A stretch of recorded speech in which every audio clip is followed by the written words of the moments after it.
बिहार के बंटवारे के बाद ना तो एक नेतरहाट खुली, ना तो सैनिक स्कूल खुला, ना ही केंद्रीय विश्वविद्यालय को तवज्जो मिली, ना जमीन मिली, ना नवोदय विद्यालय पर फोकस किया गया, ना सेंट्रल स्कूल पर फोकस किया गया, ना पंचायत में कस्तूरबा गांधी पर फोकस किया गया। सरकारी कॉलेज में डीएलएड और बीएड को आपको खोलना चाहिए, क्योंकि शिक्षक को बढ़ाने की जरूरत है। कि आंगनबाड़ी के बारे में एक सोच बन गई है कि हाँ, अत्यंत पिछड़ा दलित आदिवासी खिचड़ी खाएंगे, आगे वो चले जाएंगे। हाईकोर्ट का आदेश है डीपीएस पैसा बहुत ज्यादा लेता है, उसको रोक लगाया जाए, नहीं दिया जाए। जिसका फॉर्म भरा जाए बच्चे का यूपीएससी, बीपीएससी, एसएससी या कोई भी ऐसी कंपटीशन में, उसका एग्जाम हो। सरकारी स्कूल में शिक्षक हैं उनमें और प्राइवेट स्कूल में शिक्षक हैं, उनकी दोनों की गुणवत्ता, आपसे मेरा आग्रह है कि शिक्षक की गुणवत्ता को जब तक आप समय समय पर 3 साल, 2 साल, 4 साल, 6 साल के अंदर 3 पीरियड के अंदर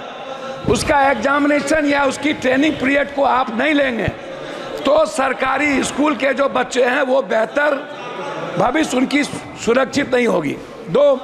तीसरी चीज, जितना सरकारी स्कूल में और कॉलेजेस में बच्चे हैं 400, 800, 600, 700, क्लास इतने कम है। 8 क्लास है, 9 रूम है, 8 रूम है, 7 रूम है। और स्थिति यह है स्कूल और कॉलेज में कि 20% बच्ची के लिए मात्र शौचालय बना हुआ है। पानी कहीं भी सरकारी स्कूल में। सदस्य आप 6 बार मेंबर पार्लियामेंट हो ना? जी जी, 6 टाइम है ना। अब स्कूल का क्लासरूम तो उसका राज्य देखेगा, केंद्र देखेगा? नहीं, मैं वो नहीं कह रहा हूँ। मैं केंद्र पर आरोप नहीं लगा रहा हूँ अध्यक्ष महोदय, नहीं लगा रहा हूँ। मैं क्या कह रहा हूँ, मेरा वो है, मेरा कहना यह है कि जो बिहार या देश की जो सरकारी स्थिति है, आप सबसे ज्यादा बिहार कोटा में बिहार जाते हैं पढ़ने के लिए, आपको पता है अध्यक्ष महोदय। और कोटा में अगले साल लगभग 600 से 700 बच्चे किस तरह डिप्रेस के चलते आत्महत्या किए हैं, आपसे कोई चीज छुपी नहीं है। और आप वहां गार्जियन बन के, हमने कई बार सारे संस्थाओं के चेयरमैन से मैंने बातचीत की है, डिप्रेस में चले जाते हैं।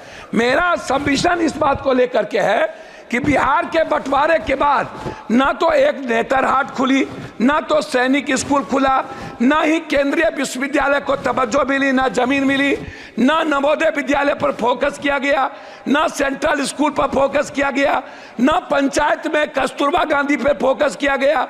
बच्ची के लिए कोई सुविधा नहीं। हम लोगों ने केंद्रीय विश्वविद्यालय का मांग किया था पटना यूनिवर्सिटी को लेके। एक केंद्रीय विश्वविद्यालय भारत सरकार के द्वारा मोतिहारी में खुली, जिसका इतना अनैतिक है शिक्षा मंत्री महोदय। मैं चाहूंगा कि हर परिस्थिति में वहां के जो विश्वविद्यालय के वीसी है उनकी पूरी कदाचार की जांच जो मोतिहारी है उस पर, और पटना केंद्रीय विश्वविद्यालय को बनाने का मेरा आपसे आग्रह हो रहा है। एक पूर्णिया कोसी सीमांचल का पूरा दूसरा उपराजधानी, मैं पॉइंट पर दूसरी उपराजधानी है मेरा, मैं 2 मिनट में खत्म कर दूंगा अध्यक्ष महोदय, थोड़ा दूसरी उपराजधानी है। क्या आप केंद्रीय विश्वविद्यालय बनाने के लिए पूर्णिया कॉलेज को आप देखे हैं? दूसरा चीज है डीएलएड और बीएड। लगभग सरकारी कॉलेज में डीएलएड और बीएड को आपको खोलना चाहिए, क्योंकि शिक्षक को बढ़ाने की जरूरत है। उसमें हम कस्बा में और जगह चाहते हैं, इंटर कॉलेज को हम चाहते हैं रुपौली, और साथ साथ हम चाहते हैं कोढ़ा। इंटर कॉलेज हमारे क्षेत्र में सबसे ज्यादा कम है, उसमें हम आगे आपसे आग्रह करेंगे।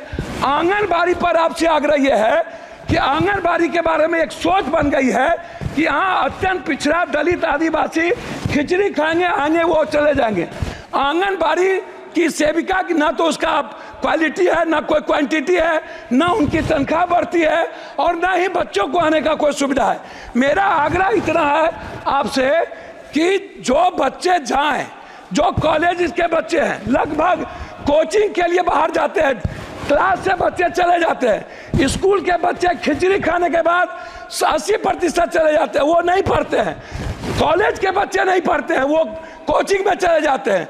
ये जैसे डीपीएस है, डीपीएस पर हाईकोर्ट ने कहा है, मैं लास्ट कर रहा हूं, हाईकोर्ट का आदेश है डीपीएस पैसा बहुत ज्यादा लेता है, उसको रोक लगाया जाए, नहीं लिया जाए। डीपीएस के जो संस्थापक हैं वो लगातार गलत कर रहे हैं। अध्यक्ष महोदय, एक सेकंड में 2 मिनट में बात खत्म करिए तो अध्यक्ष महोदय एक सेकंड में, अध्यक्ष महोदय एक सेकंड। यूपीएससी, बीपीएससी या एसएससी का जो एग्जाम होता है, एग्जाम के बाद उसके जो रिजल्ट है वो 3 महीना 4 महीना बाद क्यों? इससे बच्चे के भीतर डर है कि हमारी हेराफेरी होती है। मैं चाहता हूं जिसका फॉर्म भरा जाए बच्चे का, यूपीएससी, बीपीएससी, एसएससी या कोई भी ऐसी कंपटीशन में, उसका एग्जाम हो और 15 दिनों के अंदर उसका रिजल्ट निकाला जाए। रिजल्ट निकालकर उसकी ज्वाइनिंग की व्यवस्था की जाए।